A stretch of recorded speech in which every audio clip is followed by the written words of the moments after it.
Uygurlarınki hazırki vaziyetini anlatmakçı.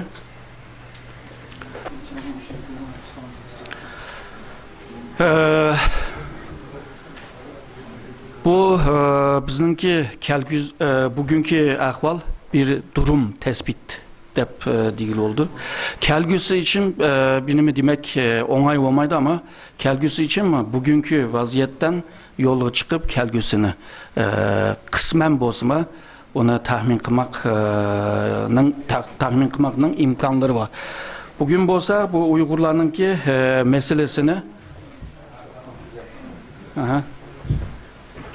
meselesini bu üç katlamda yani halkara, rayon ve Şarkı Türkistan TV'de Uygurlarınki hazırki vaziyetini anlatışqa tirişmen.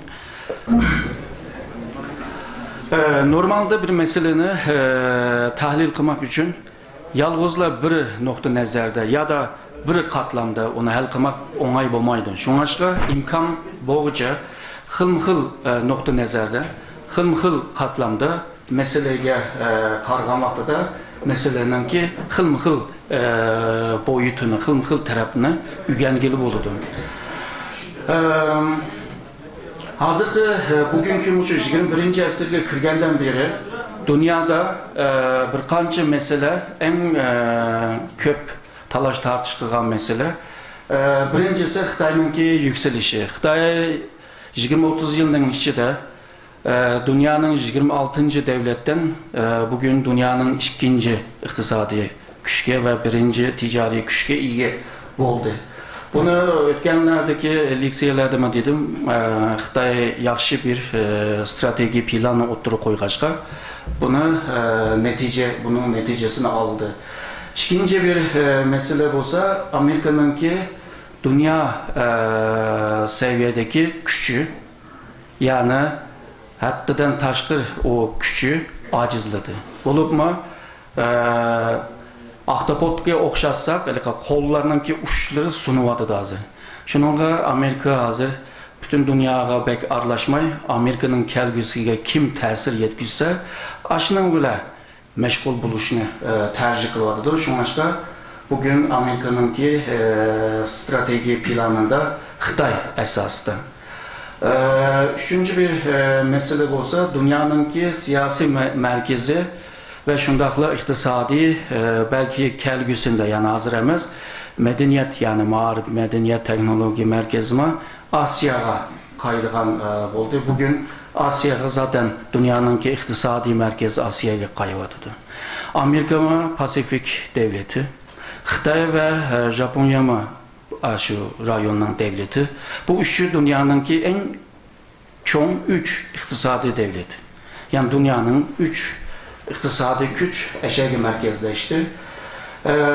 Dördüncü bir terakkiyat olsa Arap Baharı ismi verilgen ben köperek Müslümanlarınki uyanışı dep ilişki tırışıvatımı. 85. yıldan itibaren Müslümanınki uyanışı başlayan aslında. Nurgun sebeplerden tüpeyli dünyanınki gün tertibiga kilemigen bozma. Bunun ki Müslümanlar hem de yeni bir özgürlük yoluyla özününki menfaatlerini ve haklarını qoğdaydıgan bir yolga kitidu dep oylayman. Ama İslamiyetke kancılık tövbe koşudu, onu kelgüsünde görürüz.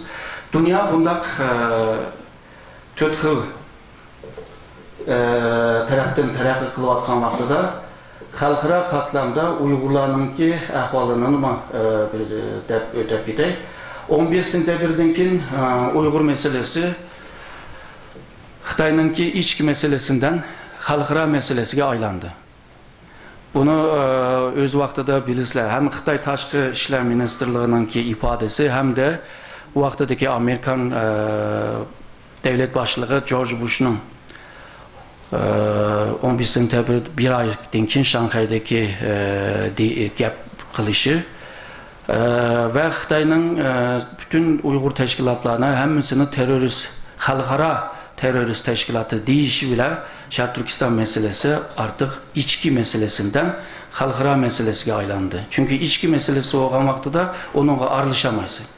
Ama xalqaro meselesi olgandan keyin hammadan aralışalaydı bununla. Bu Uygurların tarihinde naytı muhim bir taraqqiyat. 49'dan beri xalqarada siyasetlerini ilip bağan ama Soğuk Jang'nın ki o vaziyeti ve sırttaki Uygurların ki meyli insan gücü olsun, meyli ilim, teknoloji, her cetteki güç olsun, iktisadi güç olsun, acizdi. Ama 11 sentyabrdan keyin Uygurların ki ahvalı tamamen özgergen oldu. İkincisi bu taraqqiyat ile birlikte Uygurların ki Uygur meselesi Xitay'nın ki başka devletlerle diplomasi kurgan vaxtıdaki o münasebetiga Uygur meselesi o'tağan oldu. Mesela O'rta Asiya Cumhuriyetleri Xitay ile münasebet bo'lgan vaqtida mayli qanday siyasi, iqtisodiy ve xavfsizlik olsun veya Şanghay Hamkorlik Teşkilatı'nın ki o etrafta olsun çokum Uygur meselesi kun tartibga keldi. Türkiye ile bo'lgan münasebeti, Amerika ile bo'lgan münasebeti, Germaniya, Kanada, Avustralya, nurg'un devletler ile münasebet kurgan vaqtida Uygur meselesi kun tartibga kelyapti. Bu naytı muhim bir taraqqiyat. Onundan keyin chet eldagi Uygur teşkilatlarının ki güçlengenligini ko'ryapmiz. Burun Uygur teşkilatları batı ama onchilik güçlük emasdi. Men burunqi bilan selishtiryapman, bugün emas. Yani selishtirishda burunqi bilan selishtirmak var. Bir de bu dikey deymiz yatay yatışma, yantu seliştirme var. Yantu seliştirmede çık kamçılıklarımız var. Bu teşkilatların güçlengenliğine bunu nereden görmez? Hem rayon karakterlik hem xalqaro siyasi sahnelerde Uygur teşkilatları öz aldığı bir nərsələrini ifadə qılalaydıgan, düşündürəlaydıgan və Xitay diplomatlarla Birleşken Devletler Teşkilatı o sahnede ularla takallaşalaydıgan bir halga kilovadıdır. Müslümanların uyanışı ve Uygur meselesinin ki İslam dünyasında mı bir rağbet buluvatkanına körüvatımız. Burun pek görünmezdi ama bugün en Jirak'ta turgan Suudi Arabistan'dan şu başka Mısır degen devletlerine kadar Uygur meselesi asla tunulmadıdır ve Arap mütehassisleri bu meseleler şoxunvatkanlığını görüvatımız. Ondan başka Uygur meselesi bir insan hakları meselesi bulup Garp devletlerde mi naite itibar görüşü başladı. Çünkü İnsan hakları degen neyse Garp devletlerindeki ictimai ve siyasi kıymet karşı. O kıymet karşı bolğandaki onun sahip çıkıdı. Uygur meselesine mi bu cetten Karavatkaş'ta Garp dünyasında mı Uygur meselesi rağbet görüyordu. Yani Uygur meselesi ya da Doğu Türkistan meselesi hiçbir zaman bugünkü dek bunda tesir bakmadı. Yani başka devletler hiçbir zaman Uygur meselesi bile bunçilik şokun bakmadı. Bu xalqaradaki Uygur meselesinin ki tesiri rayon karakterlik katlamda Uygur'un meselesi gireyli. Şarkı Asya'da bulunmamış Japonya ve bazı Cenub Şark Asya memleketlerde güçlük bulması mı malum bir ölçüde bir Uygur meselesinin Uygur meselesi bile meşgul bulunanlarını görürüz. Orta Asya'daki Uygurlarını hazırca tekrar potansiyel yani Uygurçası ona da yüşürün de tercüme kıptı potansiyel. O mana yakın ama o emesden. Yüşürün terörist de körüvadıdı. Üç hafta evvel ben yemin ettim Kırgızistan'dadım. Nurgun ularla mütehassisleri bilen köreşken ağzını açıdı Uygur teröristler de düşürdü. Ulanın kallısı acındak kuyulup kaptı. Ottur Şərq Ərəb ölkələrdəmə Uyğurlarga bolğan ilgimi köpəyəvadıdır, güclənəvadıdır. Avropadamı əbəy degen ama hazır rayon karakterlikdə də adımı insan hakları cəhətdən Uyğur məsələsi bilə şoxunvadıdır. Çətlərdəki Uyğur təşkilatlar aşı yaşayatqan devletlərinin kanuni cəhətdə bəgən bəzi imkanlardan paylanıb aşı devletlərdə Uyğur məsələsini həm cəmiyyətə, həm də siyasi səhnələrə ilib bir işə tırışvadıdır. Bu rayon karakterlik. Xitay katlamda deyilən bolsaq, Uyğurlarga bolğan bisim və assimilasiya siyaseti devam qılıvatqanını görüvatımız. Uyğurlarını sındırmanı neyim deyim? Sındırış deyimiz mi? Sındırış siyaseti. Sunduruş siyaseti. Boy sunduruş siyasetine hazırgıca devam kılmalıdır.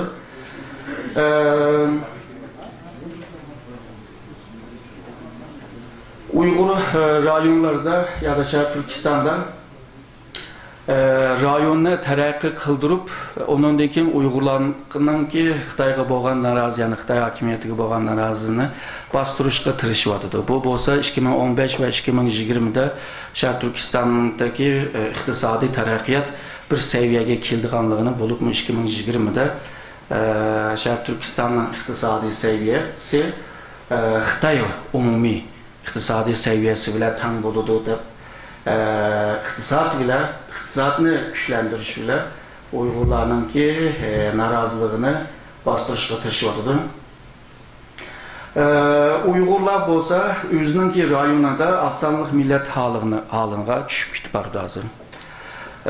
Siyasi, iqtisadi, dini ve medeniyet, kültürel cəhətdə nurgun təsliklərə və zorluqlara uçravadıdır.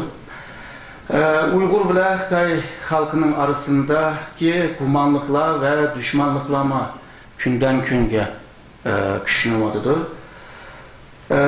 Ama Xitay'ın ki Orta Asiya devletleri bile Uygurlara karşı ortak hareket kılvatkanlığını mı bir yerde yanı köylü oldu. Hem de Şərq Türkistan katlamda bir Karabağ ile Uygurların ki ahvalına tarihte hiç yani tarihte bir kançıkettim Şərq Türkistan'ı bir sıvağan yani Xitay'ın ki bazı sülaleleri ya da Mongollar sülalesi ya da Mançur sülalesi desem bunu. Ularla bir var ama hiçbir zaman bugünkü dek Uygurlarını her cihette baskı astıda tutuş bakmıkan. Yani bu Xitay'ın ki siyaseti neydi İğir. Uygurlarının ki medeni, kültürel dokusunu nimde tercüme olmuş? Vücutuma. Biyoloji okuğanla bağlı mı? Genene mi? Medeniyet genene tek çekinip bakıngan. Ama hazır onun çekinip adıdı. Onun da çekinip adıdı. Onun gen Şərq Türkistan'daki Xitaylar rayona özünün devleti de körüşkü başladı.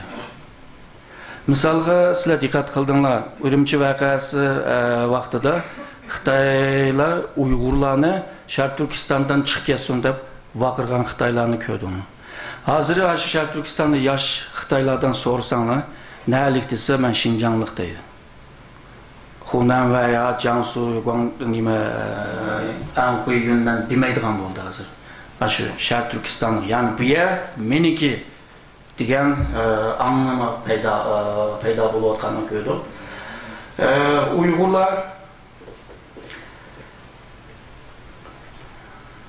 Uygurlar bu əbədət ötken tərəqiyyətə qarşı kəlgüsüge Uygur milletinin kəlgüsüge qarşı bir ümidsizlik peyda bulvadıdır.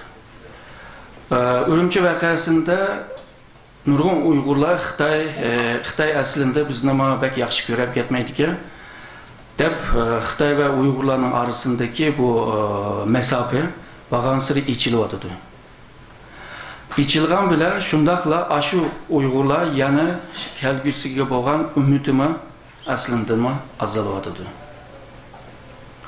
Eğer de chet eldeki teşkilatlar biraz güçlenmese bu ümidninki eğer de tügep kalgan vaxtıda kutkuzuş veya bunu tekrar canlandırış pek ters bulunur. Şuançta memleketin içindeki Uygurlar bazı ballardan başka yani cenime toydum şunu bunu da vurup sil kıganlardan başka merkezi gövde kısmı yani esas Uygurlar ümidine muşa çeteldeki Uygurlar bizge bir nim kılamike imkanlarını yardımdaki bu Xitayning bisimine bir hiç olmasa acizlaştırıp ya da bunu aldığını alalamiki diyen ümitüyle kütüp durmadıdır. Çünkü ular hakikaten o hazırki vaziyette çaresiz bir şekilde kütüp durmadıdır.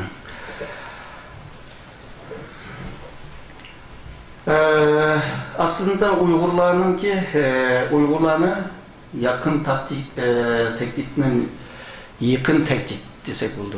Yani icra emez. Şu köz aldıdaki tehditlerini esas kılıp sözlemek lazım. Xitay nüfusu Şarkı Türkistan'da naite köpeydi. Xitay'nınki resmi rakamı qarıgan vaxtıda yani Xitay'nınki nüfusu Uygurların nüfusundan köp. Çünkü kinki zamanlarda Xitay Şarkı Türkistan nüfusunu digen vaxtıda yani o san sıfırına belgen vaxtıda yalnızla Xitay nüfusu mancılık, Xitay boğmagan milletlerinin nüfusu mancılık. Eğer de Kazak, Kırgız, Özbek, Tatar, Tungan, Şivelerini çıkırverse Uygurların nüfusu Xitay'dan az çıkırdı. Bu Şarkı Türkistan'daki en çoğun bir tehditinin biri. Çünkü sen üzerinin toprakta köpsanlıqını kaybetken vaxtıda sen bir yerde iş qılmaq şunda ters olurdu. Onun için Uygurlarınki siyasi, iktisadi, medeni, dini yaşam cetteki bisimler bağansırı devam kılvadıdır ve şundakla kimlik krizi diyen bir ahval yaratılvadıdır. Kimlik krizi sosyoloji okuyanla bilirdim. Yani mənlikni yoxtup qoyuş. Yani ben kimim? Ben kimge təvə? Bunu yoxtup etkenden ki millet şekillenmeydi. Yani millet bulmaydı yani. Şununla kimlik krizi naydı moyun bir nəsi ve bugün bizim Şarkı Türkistan'da bu yaşanıyordu. Onun için Xitayların hem de Şarkı Türkistan'daki Xitayların Uygurlara boğan kemstiş, ayrımcılık ve ötekine nimde tercüme kılmış? Çetki kıkış yok.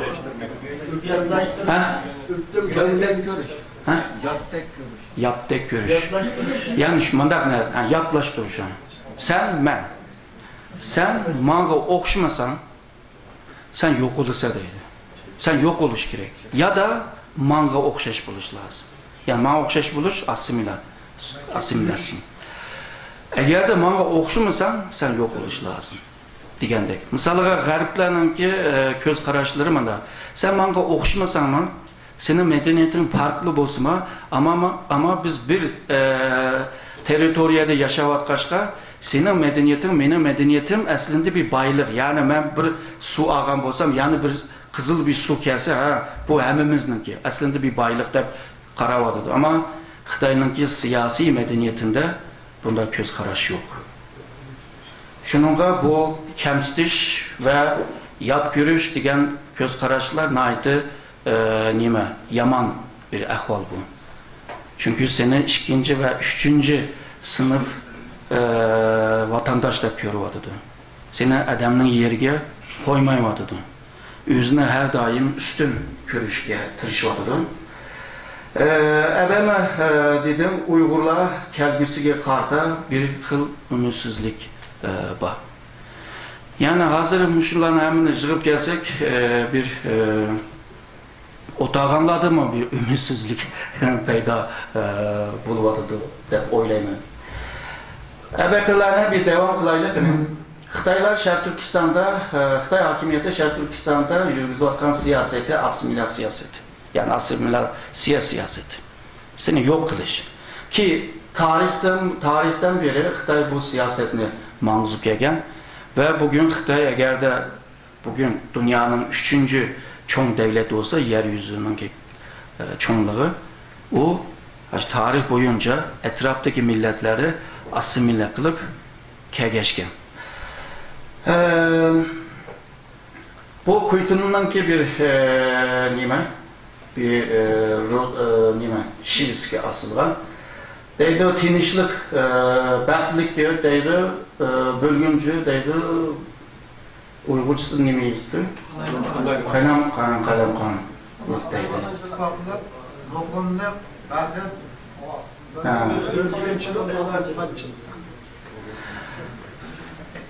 Sen kimnin toprağını besip kimge bu gapni davatsın? Ma gapni qaramı. Sen ajrattın ki bu toprağını besip onundan keyin bu xalqqa sen narazı kösese sen kopup onundan keyin tinch bul, onundan keyin baxtlik deb Türkçede bir gap var bu kimnin toprağını elip kimge buyruq beryapsa deb. Bizim toprağımızı elip yani bizge buyruq berishga tirishayotganligini ko'ryapmiz. Devam qilaylik, belki vaqtim yetmaydi. Bu yerda aytgandimmi Abdurashid bu nüfus meselesini o'tirib qo'ygan. Xitoy hozir Sharq Turkistonning nüfusunun tamponluğuna buz bo'ldi. Her cepten Xitoyninki lehine, yani Xitoyning foydasiga taraqqiy qildi. Bir rayonning nüfusu o'zgarganda. Mana Xitoy bu ikinci ve üçüncü evlat Xitoylarga bular Sharq Turkistonning kirishinin 50 yıllığını kutladı. Yani bu bir afiş, yani tuntuş resimden ilingan. Sharq Turkiston'ni Xitoy şehriga aylantirishga tirishayotdi. Bu şehir qaysi şehir? G'o'lja. Bu Xitoyninki Bag'vani bilganlar bormi, deymi? Uyg'urchaning tarjimasi nima uni? Aşının o'xshitib şehirni yasab etibdi. Yani bir mezgildan keyin bu şehirni ko'rgan har qanday bir Xitoy bu bizning g'o'li deydi. Bu herhalde Qashqardagilar bilir. Bu Banchowninki heykeli. Banchow o'z vaqtida shu Qashqargacha kelib butun Sharq Turkistonni hokimiyat ostiga olganligini simgalagan bir heykel. Bu poyezd stasyonining qishida ko'rganlar bo'ldimi? Burun yo'q tabii. Ben ko'rdim uni. 2001-yilda bitirdik. Ben borgan vaqtida bitirdik bu. O vokzal tam bitmebdi ama bu heykel bitip gitibdi. Ama mayadagi bu sol tarafdagi, töven tarafdagi men ko'rmaganga keyin nim qildim. Yani 2000 yildan evvel bizning Banchow Sharq Turkistonni ishg'ol qilgan ve o günden bugüngacha Sharq Turkiston Xitoyning yeri deganini demoqchi. Xitoyning yani Setichin degan o tam bilisizlar Gansu'da tugaydi. Sharq Turkiston kelgani yo'q. Ama o Setichinni shu Qashqargacha yasaymizda Qashqarning bir qismini yasabdi. Bu hem de kelgusida bu yer bizning yerimiz deyish uchun. Hem siyasi cihette hem tarih cihette bunu o'zgartirayotganligini ko'ryapmiz. Bizningki Uyg'ur rahbar Xitoylarga Banchowninki qanday bu yerga kelib Qashqarda qanday hokimiyat qurganligini anlatyapti. Yuqoridagi resimda. Ondan başka Bingtuan degan bir qurilma var. Şu çekit urulgan yerler hemisi Bingtuan'ınki turaqlıq yeri. Yani Sharq Turkistonning hamma yerga bular yerleşik oldu. Bularınki fonksiyasını bilisizlar zaten. Bazen jang olsun veya misalga Hindiston ve Xitoyning urushunda, misalga Sharq Turkistonda bazı nimalarni bostirishda Bundan keyin iqtisodiy taraqqiy qilishda va bularninki qonun va siyosiy jihatda Beijingga bağlanğanlığı, qağan tərəfi Şərq Türkistan hökumətinə bağlanğanlığını bunların hamısını biliriz. Bu Şərq Türkistanın üçüncü bir gücüdür. Şərq Türkistan'da birinci güç parti, ikinci güç hükümet, yani Nurbekir'in hükümeti. Üçüncü güç olsa bu Bingtuan degen bu kurulma. Bunlar iqtisadi və xəvfsizlikni qoğdaşqa tırışıdı. İqtisadi cəhətdə Xitay rayonunu sömürüvatqanlığını zaten demesek mi buludu? Zaten düşünüşlük. Dini cəhətdə iğir bisimlər var. Bir yerde ki yazılğanlar oxub baxsanlar,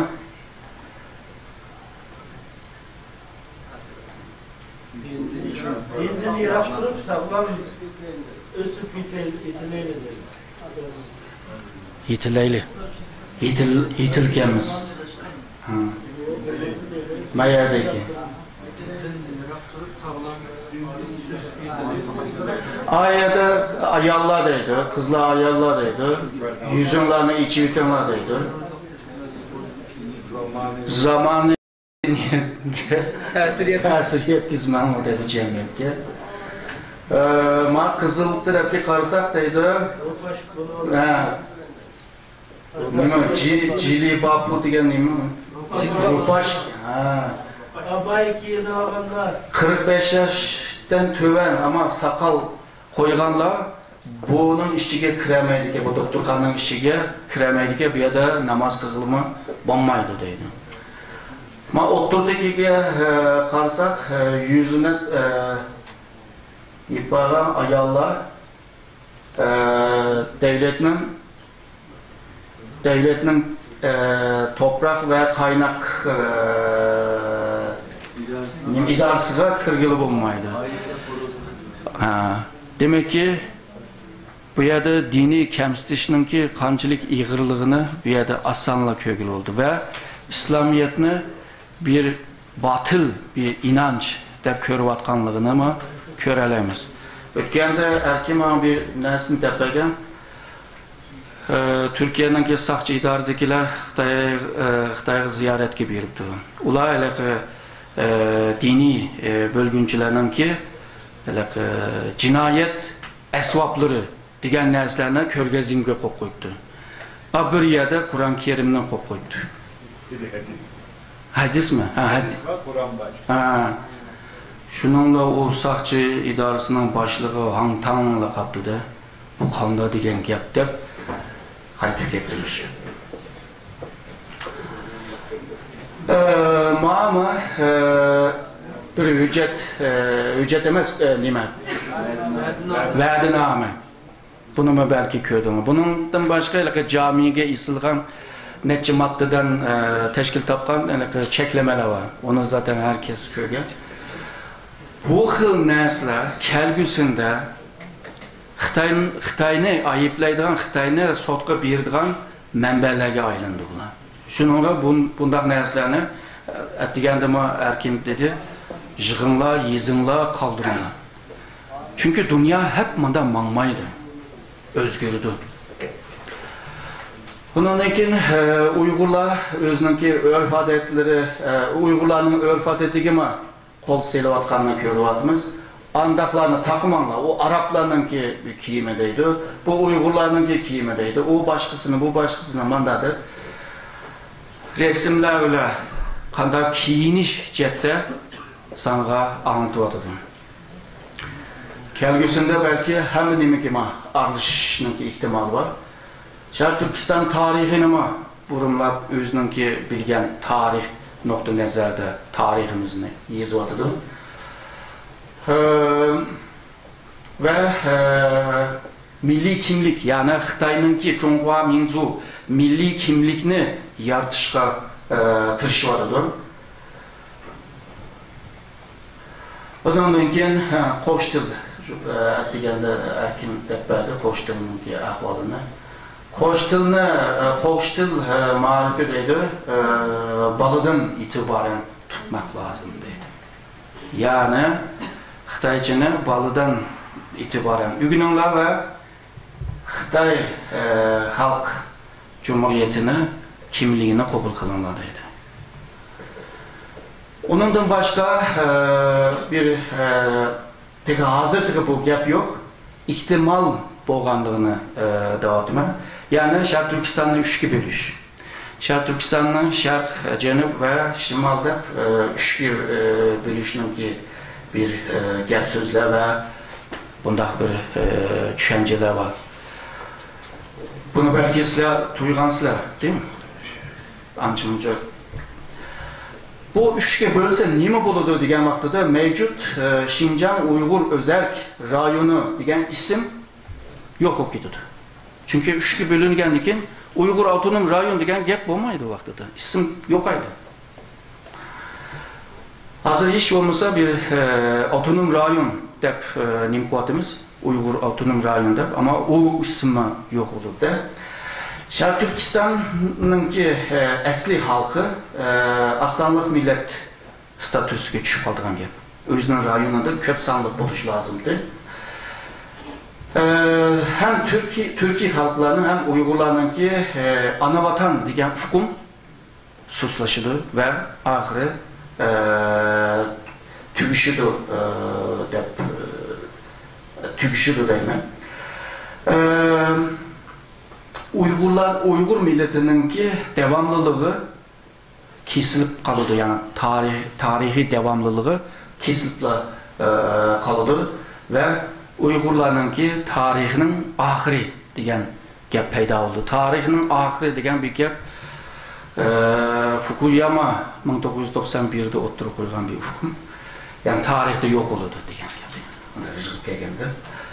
Uygurlarning üç rayonga bölüp etkendikin Uygur halkınınki birligini mi üçge bölüp etken olduğunu.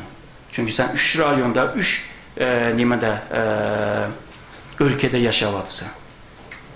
Yani senin paramparça kılıp etkenliğini körelemiz.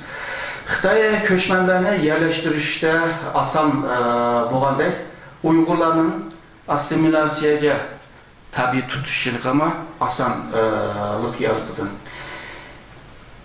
En mühimi chet eldeki Uygur teşkilatlarının müstakil olsun veya özünün takdirini özü belgileş olsun bu məqsədki erişinime yani seninki o məqsəd ve nişanlama yok kılıp etken buldu. Çünkü seninki o nişanı üçge bölüp etti. Haysi birisinin davasını kılış lazım. Digendek xatarliklar mevcut. Jığıp gelgende Uygurların ve Türkiye halklarının ki tarihi vatanını kaybetkendek İslam dünyasının en şark toprağını mı kaybetken oldu. Bunda ahvalda chet eldeki teşkilatlar nim kılmak lazım degen bir mesele oturup çıkıyordu. Çünkü chet eldeki teşkilatlar kancılık tırışsa, kancılık güçlense işçidekiler için aşıncılık bir güvence. Ruhi ilham işkence bir alaydı. Çünkü kandal olmasa ümitimiz var ve ümit peyda oldu. Şununla chet eldeki teşkilatlarının ehemmiyeti çoğundur. Eğer de Xitoyda Tibetlerge karşı misalga Şibi Minsuyan'da ya da Cunyan Minyuan'da okuganlar var ki aranızda. O yerdeki Tibetler'inki statüsü bizim Uygurlardan üstün. Onun sebebi sırtta bir Dalai Lama'nınki buluşu ve onunki halkırada tunulan buluşu.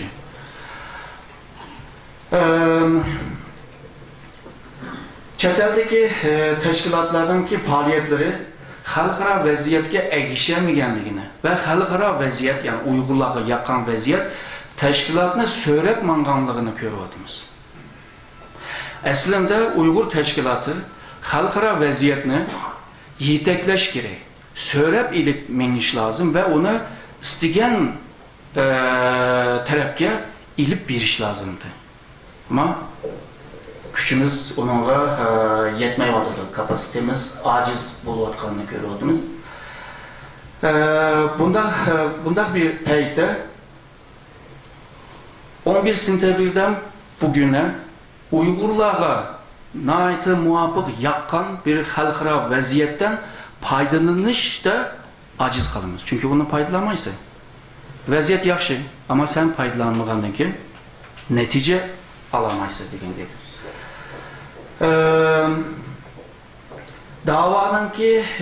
Davanın özü halkaravileşti. Bunu uçuk ilgili buldu. Ama teşkilatlarının ki kurumsallaşmanın Uygursunu hiç tapamadım ben. Kaç kıtım bu gapni işlettim. Teşkilatının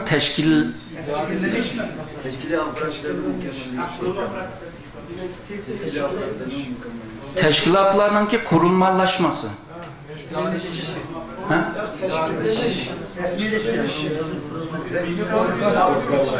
Resmi olsa bu devletlerge resmi düşendin mi? Ha, oldu. Ayrıca teşkilatlar mükemmel buluş lazım, sistemlik buluş lazım. O bazen sen bolmasan ama o öz aldığı işleş lazım. O teşkilat var, o özlü hareket bilen meniş lazım. Mesela bugün Piçanda bir vaka oldu. Şundak mı? Biz olsak, mağriptekiler olsa Mia'da. Kurultaydaki reisler desek Japonya'da. Hazırgıca onlara bir inkaz bildiremedik. Eğer de kurumsallaşma, teşkilatın kurumsallaşması boğan olsa, o özlüğünde o inkazını bildireletti. Yani başlıklar bulmasama kığılı buludu. Obama bulmasama Amerika bana yürüdü. Deramdı, George Bush kesme okşayış, Obama kesme okşayış. Ama o mekanizma özlüğünde hareket kıldı. Onu demekçi ben. Onundaki siyasetçiler teki kesbileşmedi teki. Şununla bu iki mesele naiti ciddi bir mesele. Derhal bunu halletmek lazım. Olmasa halkaradaki bu vaziyetten faydalanamayız. Çünkü halkara degen ki dünyada 200'den cık devletlerinin ya da BDT'ye azab olan 193 devletinin en ilgar adamlarının ortak oynaydığı sahne degen gap. Yani Uygurlarının kimi en ilgar insanların çıkıp o sahnede oynaş lazım. Olmasa o sahnede yıkılıp düşüren gap. Halkara vaziyetten faydalanış. Yani bizde yeterli adamlarımız yok, kadromuz yok. Meyli okugan, meyli okumagan, meyli dinde, meyli pende, meyli siyasette, meyli iktisatta, meyli biyologide, meyli astronomide. Köp kamçılıklarımız var. Bütün küşünün annesi menin küştür. Senin kolunda meyli kanda nagan, meyli kanda roket, kanda bomba bulsun, kallan bombası yan işiltemeyiz. Ama senin kolunda aşıncılık küşlük kuralla bozma, menin kallam boğaçka men seni oyuntalayım. Yani Xitay ile mücadele küreş kılan cereyanda akılın ki üstünlüğünü unutmamak lazım ve onunla tayandırmak lazım. Her okugan adam anlık olduğu degen bir gap yok. Okumagan adamlardıma anba.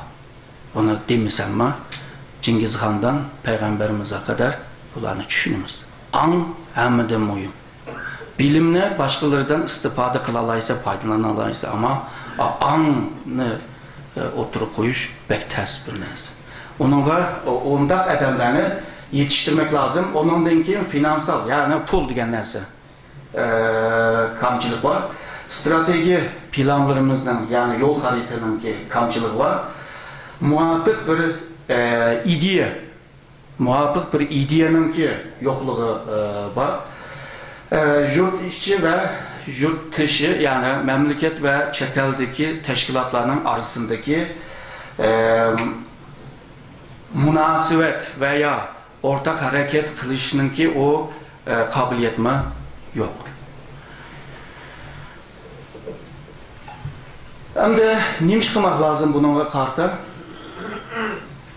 Bunun karta ilmi siyasetini ilip bir iş lazım. İlmi siyaset degan gap, elaki bizningki ibtidai ve burunqi qolgan bir yöntemlerini işletiş emas. Yani seviyelik bir siyasetini ilip beriş manada davatıma. Bu yerda iki hukumni ayırıp alaylı. Birisi memleket işçi ve memleketin dışındaki Uygurların faaliyeti farklı.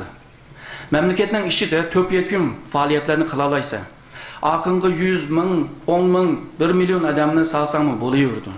Ama chet eldeki teşkilat olsa, senin 10 yıllık adamın yok. Bolmagan degen qanday qilish lazım? Aşı yaşayotgan devlette ya da xalqaro sahnada kamuoyu, cemaat fikrini yaratish. Cemaat fikri bilan birlikte hükümetke besim işiltish.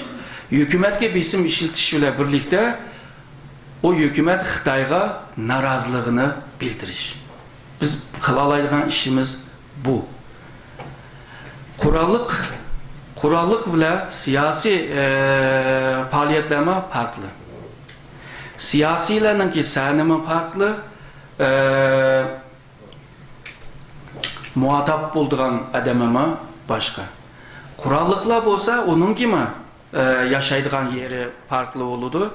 Bolup mu kurallık faaliyetlerine ilip bağlan vaxtıda 3 nesige ihtiyacımız var. Birisi yetişken adamımız. Yani en azında 2-3 pay oknu atalısı buluş lazım da. Ötkende Ankara'da bir balıdaydı. Bu siyasette iş çıkmaydı.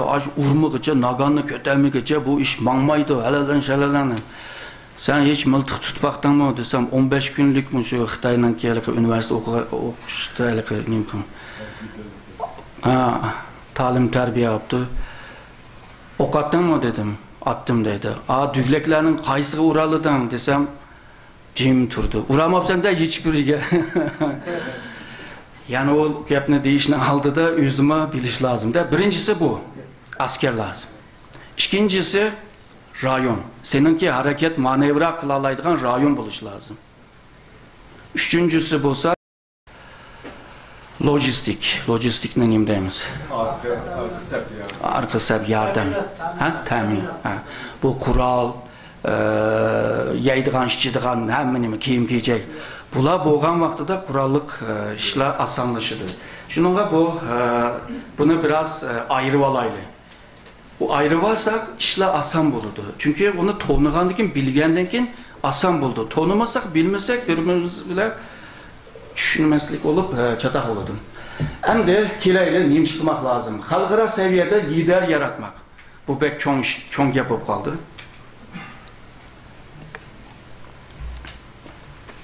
Dalai Lama, Aung San Suu Kyi, ondan sonra hazır ağırlıkta olan Mandara. Bulama az sandaki insanlar ama dünya seviyedeki reisini yaratalıdı. Ben chet eldeki teşkilat için sözleyatkan bu gaplar. Ebeylik nimede baş timidi var. Onun için halkara seviyede bir ideya yaratış lazım. Bu ideya universal buluş lazım. Universal boğan vaxtıda xalqaradaki xilmi-xil millet, xilmi-xil dindeki adamlarını celip kılalaysın. Bolmasa üzerindeki etraftakini onu mu belki celip kılamaysa eğer doğru bir ideya bulmasa. Yani doktrindeyimiz, ideologideyimiz, neyim desek değil, bunda bir nesne yaratış lazım. İddial yani muvaffak uygun boğan bir strateji, plan yani yol haritasını oturup koyuş lazım. Bu yol haritası yaman mühim. Mandak bir neyse. Biz yol haritasını sızdık, oturup koyduk. Tabii ki terakkiyat jarayonida bunu ancha-muncha o'zgartib turmiz. Ama esas kısmı pek o'zgarmaydi. Biz yo'l mangan vaqtida her qilgan ishimiz bizningki esas maqsadga xizmat qilamdi, qilmamdi. Ölçümüz bu. Eğer de bununla maslashmasa, faoliyatni qilmaymiz. Shuningga planla bo'lsa, necha qadamlik, necha bosqichlik, har qilgan ishimiz bununla qaraymiz. Mas keldimi, mas kelmadi. Oddiy bir misolni beray. Burama bu misolni bergan. Misolga namoyish. Bütün bizningki tashkilotlar namoyish qiladi. Shunaqa. Namoyishning maqsadi nima? Misolga nurg'un odam namoyishni qilib Xitoyni tillab, vaqirgandan keyin rahat bo'lgandek, cho'ng ish qilib etdik deb qo'shal qaytib keldi. Aslında namoyish qilishning maqsad shu yashayotgan davlatda jamoat fikrini tashkil qilmak. Jamoat fikri bilan belki de matbuotlarni, televizyon ve bu medyalarına ta'sir qilish, medya ve jamoat fikri yo'luyla hukumatni ta'sir qilish, hukumat onundan keyin Xitoyga besim ishiltish. Misolga deylik, agar de bu namoyish berib Xitoyga besim ishiltamagan taqdirda bu namoyishni qilishni hojati yo'q. O vaqtda boshqa bir yöntem tanlash lazım. Shuningga agar de yo'l xaritasi chiqsa, qilgan ishimiz muvofiqmi, emasmi, uni bilalaymiz. Yo'l xaritasi bo'lgandan keyin bu yerda o'tirgan 100 kishi o yo'l xaritasini bilgandan keyin hammasi o'xshash nimaga, yo'nga, liniyaga qarab mangdi. Hamda nishonmi bor, qadammi bor, hamma mashina qiladi. Biz deymiz bu ittifoqsiz ittifoq. Ya men bilmaymanki mening yo'l xaritam birisi taqqa, birisi boqqa, birisi o'ngga, birisi so'lga ketmasa, buni ittifoq qilish tez. Onun için bir ortak bir ideya bo'lmagandan keyin buni mi ittifoqlash tezdir. İttifaq olalım, ittifaq bo'laylik. Ya ittifaqni muşdan mahkam tutgan, jam tutgan narsaga ehtiyojimiz var. Birisi ideya, birisi yo'l xarita. Bu ikkisi paydo bo'lgan vaqtida hamma odam nim qilayotganligini biladi. Bu vaqtida osonlashadi. Shunaqa. Yo'l xaritasini chiqarish lozim. Ondan keyin uygulanabilirlik, icra kılışta muvaffak olan hareket planları buluş lazım. Bazen yoğun dersini oturup koyulup, onunki mağamay, yüzgüremey, onunki yolun 20'de kaldığın yapta, şununla muvaffak buluş lazım. Bununki şartı bu. Teşkilatların arasında stratejik hemkarlık kılış. Aslında bütün təşkilatlarının ki məqsədi oxşab qalıdır. Əsas təşkilatlarının, bəzi təşkilatların məqsədi başqa. Məqsəd oxşaş bolğandan keyin tanlagan siyasi yol, yəni əsvab, yöntem, araç, Türkçədə araç deyil, bunlar oxşamağaçqa. Xuddi bizninki nişanı oxşamağandək düşünüb qalmız. Yox, nişan oxşaş. Sadəcə tanlagan yolumuz oxşamaydı. O vaxtda da stratejilik hemkarlık. Bunun manası şu. Yani senin kılamığını ben kılay, benim kılamığını sen kıl. Ben kılıp bir çatak çıksa sen bana sahip çık. Sen çatak olup binden soğan çağda ben sana sahip çıkayım. Ama biz organik bağımız yok. Yani sen bana teve, ben sana teve şekilde emez. Strateji hemkarlık kılış gerek. Onun için yurt, memleket işçi ve memleket teşkilatdaki teşkilatların arasında çokum bir irtibat kurulması lazım. Yani münasebet buluş lazım. Bu hem haberleşmek ciddi, hem işçideki halklarının talep. Misalga bazıları ola işçide kılamaydı, sırtdakiler asan kılalaydı. O vaxtda işçidekilerin talebini sırtta derhal kıpırış lazım. Herkes çeteldeki teşkilatlar, herkes şunu unutmasın. Bütün faaliyetler memleket üçündür. Şunun memleketin talep birinci oranda buluş lazım. Bazıları bir yerde faaliyet ben reis oldum, bu oldum. Ertesi gün Şarkı Türkistan azat olsa ben Cumhur reis oldum, ben baş minister oldum ben diyen insanlar var. Buna öz kulağım bile duydum bunu. Anladım yani, işittim bunu. Şarkı Türkistan eğer de azat olsa ihtimal 3 xil şekli var.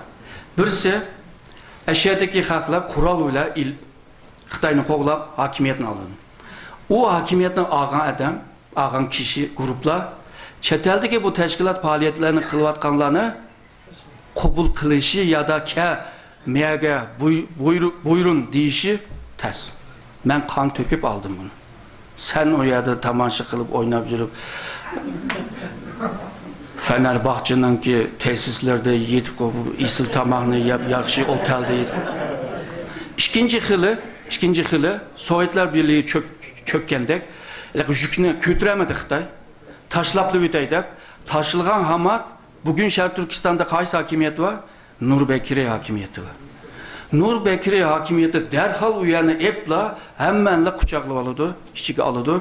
Chet eldekilerini bir yagi Kırgızis'te oma tedbir alıdı. Sen hakla chet elde közünlerini açtın, maymun gözünü açmıştaydı bu Türkler. Onda o ketkenken sen kilip neymiş kılmakçıda yanıla toraydı. Şuna koy chet eldekin. Üçüncü xil bolsa misalga xalqaranın bisimi, chet eldeki teşkilatlarının tırışçanlığı bile Xitay amalsızlıktan Şərq Türkistan'ı tapşıp işe mecbur kaldı değil. Xitay çıkışının aldı da o hükümetini yasa koyuyor, değil mi? Renklep, hemen emin çesti kılıp onun için çıktı. O hükümet yanısını kabul kılamda chet eldekini. Başka xil yok yani Şərq Türkistan'ın azat buluşunun başka xil yok. O üç xil var. Üçüncüsü de chet eldekilerge bir pek nimisi yok. Bir paydası pek görünmeye vardı. Şun aşka bütün konumla memleketin davasını bir yerde ciddi kılış lazım. Al. Varanmasak yatak. Kanda kılımız emdi. Varanmasak o boyun emez. Kandaklık olsun, azat olsun. Mesela. Güzel. Güzel. Hem de kelgüsü değil, kelgüsünün bir kısmını Allah bileleydi. Onun için evvel aldı. Yok, bir kısmını Allah bizge berip, bizninki kallımız bile yetiştirgen ahvallar var. Şuna koy. Misalga bir dihan en azında 3. aydan 7. aygacha nimi terip, nimi oraydıganlığını bilirdi. Yani 3 ay, 4 aylığını bilaleydi. O Allah bizge bergen akıl ve ilim bile bunu hal kılış lazım. Ama bazı zamanda, bazı vaxtlarda kallamız yetmeye kalırdı. Fakat ayetlerde sizler benden daha yaxşı bilirsizler. Bir adam bir mesele bile çonkur şuhurungan vaxtıda Allah sana ayrıca bir akıl ve fikir verirdi. Onun için evvel Allah. Onun için ikincisi Uygur teşkilatlarının ki tırışcanlığı. Ben misini nokta koydum. Halkıranın ki konjonktürel değişim, konjonktürle nimdeyimiz ki ne? Vaziyetlerden özgürüşü ki aldığımızda vaziyetler özgür vadıdı. Hem işin bunda olmaydı, devamlı bunda olmaydı. Bu özgür vadıdı aldığımızda xil nimeler, ahvallar peyda olurdu. Xitay bunda turiyi vermeydi yeri de. Orta Asya'daki özgürüşler ihtimali buluş mümkün. Orta Şərqdə yaşanğan ahvallar Orta Asya'da yaşanmaydı değil olmaydı. Hemimiz bilimiz. 2014'te Amerika NATO koşuluna çıkıyordu. Bu yerde tamponluklar kandak olurdu. Pakistan'ın ahvalı, Afganistan'ın ahvalı, Özbekistan'ın ahvalı bir yerde nurgun meseleler var. Bu özgürüş. Bu özgürüşte Uygur teşkilatlar kandak faydalanmak lazım. Xitay'ın kelgüsü bile bağlı. Xitay'ma bunda kitiyi vermeydi.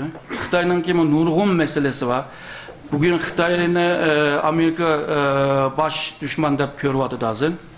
Onun için Amerika'nın ki Asya Pasifik'e kirişi bile o yerdeki rayondaki devletlerine Amerika'dan cesaret edip Xitay'a meydan okuvadıdı.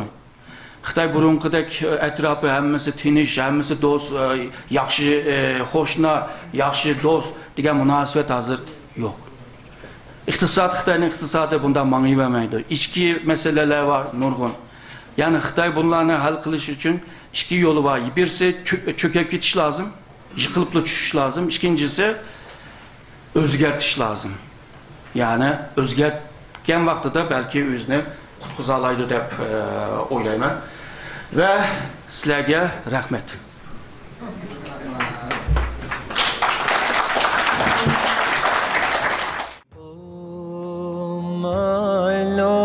My sins are like the highest mountain.